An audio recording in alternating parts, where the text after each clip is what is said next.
has your parenting style changed through the pandemic? In a piece for CBC, one mom writes that encouraging independence in her kids has made them resilient and able to get through the lockdown a little easier.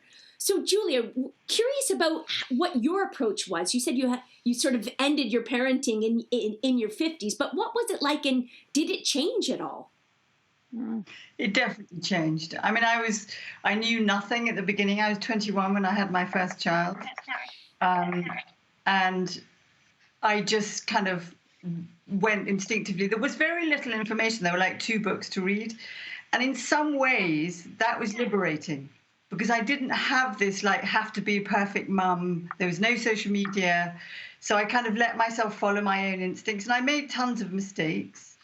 And then what I got much better at was listening to my kids, building a kind of loving relationship with them where I let them lead. I stopped bossing them around so much. And we have a very good relationship now. I mean, they would give you reams of lists of things I got wrong. There is absolutely no question. I mean, I think in the pandemic, like I went to school once in my leotard, which had a G-string up the back. Apparently it was bright orange. I can't remember. I picked them up in school. Embarrassing your kids is good. But here's the thing, Julia.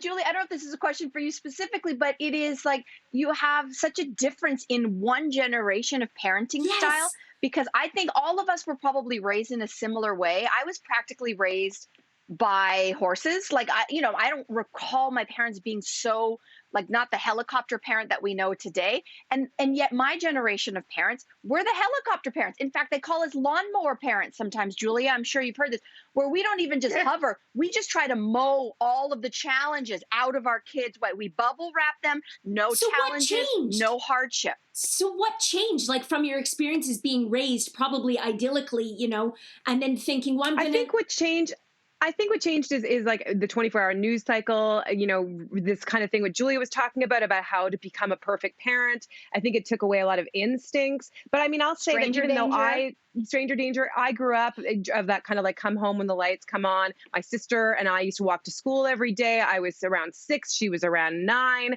and nothing really happened to us. We got flashed once by a weird man, but we made it through. We still had a sense of humor about it. But I wouldn't let Jai walk to school around this age, even if he had an older. Is he close enough?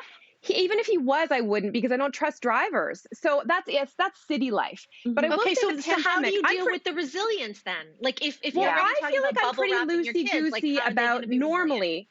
You're right. In the normal times, in the pre-pandemic times, I definitely was not micromanaging his play. So if he goes outdoors and he's going to play, he's going to roughhouse, he's going to whatever, I wouldn't micromanage that at all. Having said that, during the pandemic, I mean, I feel like every parent can relate to this. Now I'm afraid if he's roughhousing or doing something, or he goes out of my sight when we're in the woods, is he going to break a limb? Is someone going to need to go to the hospital? Which during a pandemic is the last thing that you want. Sure, I get that. I get that. Terrible. But yeah, that's a fair point for sure. I mean, I don't know what the likelihood is, but you're right. It is a fair point, certainly in some areas of the country more than others. But during this pandemic, I've been watching, obviously, as everybody, watching everything that's on television. And there's a great doc called Becoming You that's on Apple Plus. And it profiles 100 kids in every corner of the globe, the first 2,000 days of their lives. There's one story, if anybody has seen it, it will make you go, what? There is a 3-year-old in Tokyo, Japan, who has to go through this rite of passage where he has to run errands by himself in downtown Tokyo, taking subways, public transit, walking through the streets. Wait, he's 3? And this is normal. He's 3? And he's 3! And I literally was like, Julia, you know what I'm talking about. And any North American parent is like this. But that would not work here. I mean, you would be arrested. Yeah.